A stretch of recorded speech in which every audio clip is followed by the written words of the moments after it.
The lost bag at the picnic. It was a bright Sunday morning. The sun was shining. The sky was blue. Birds were singing. Everyone was happy. Our teacher, Mr. Daniel, had told us on Friday, "We will go for a picnic on Sunday." We were very excited. All of us packed our bags. We brought food, snacks, drinks, and games. We also brought a big mat and a music speaker.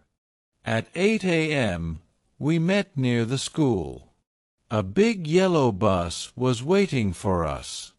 We got inside. The bus started. We shouted, laughed, and sang songs. I sat near the window. The trees were running backward. The wind was soft and cool. My best friend Tom was sitting with me. After 1 hour, we reached the picnic spot. It was a big garden with green grass, tall trees, and colorful flowers. There was also a small lake and a swing set. We were very happy. We jumped out of the bus. Mr. Daniel said, "Stay together. Do not go far." We said, "Yes, sir." We placed our bags under a tree. We spread the mat. We played games. We ran races. We danced to music. We ate chips and sandwiches. We drank juice and cola. Everyone was having fun. But then, something strange happened. After lunch, I went to get my bag. But it was not there. I checked again. I looked behind the tree, near the mat, and even near the swings. I called Tom, "Tom, my bag is missing." Tom said, "Are you sure you brought it?" I said, "Yes. I brought it. I kept it right here." We told Mr. Daniel. He came and looked. He asked others, "Did anyone see James's bag?" Everyone said, "No." It was strange. Nobody saw anything. Nobody touched it. My bag had my phone, wallet, and my new watch. I was sad. But I was also confused. Where did the bag go? Mr. Daniel said, "Don't worry, James. We will search together." All the students spread out. We looked under trees, inside bushes, near the lake, and even inside the bus. No bag. I felt nervous.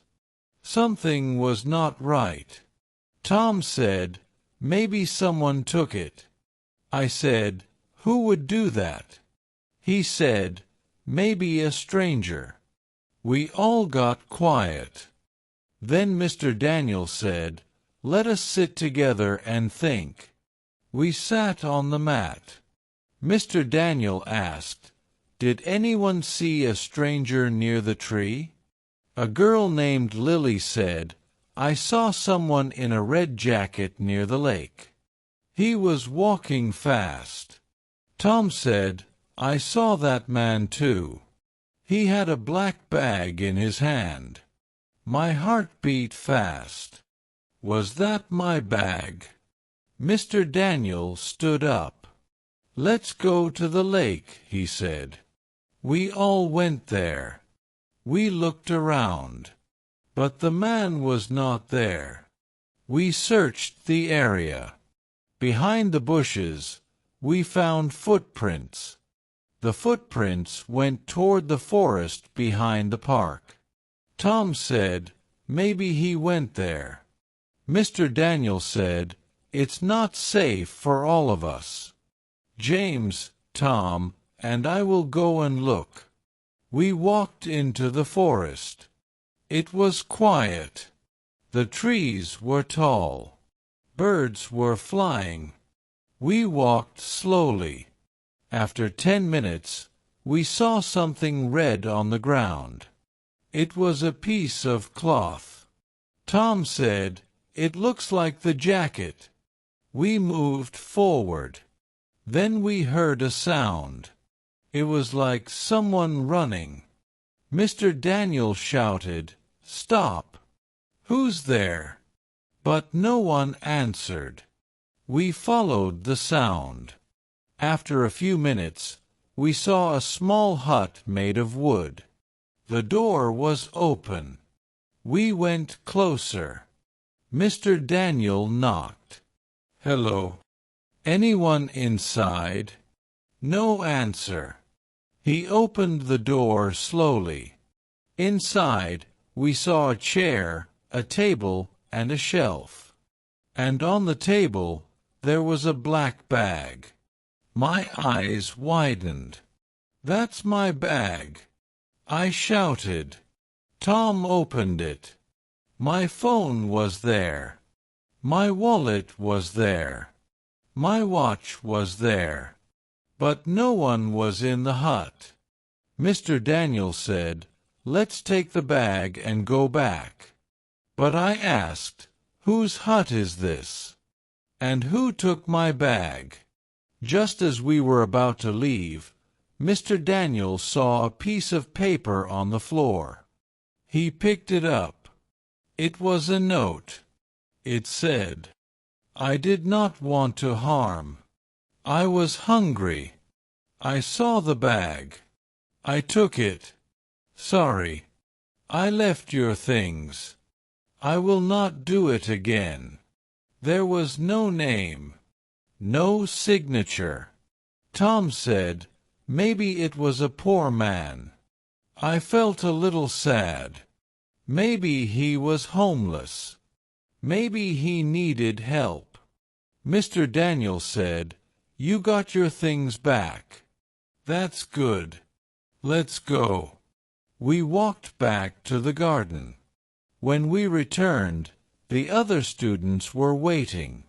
They were happy to see us. I showed them my bag. Everyone clapped. Lily said, "We were worried." I smiled. "It's all okay now." We sat and had some ice cream. Mr. Daniel said, "It's time to go home." We packed our things and got into the bus. On the way back, I kept thinking about the man in the red jacket. Who was he? Why did he leave my things back? I will never know the answer. But I will never forget this picnic. It was fun, exciting, and full of suspense.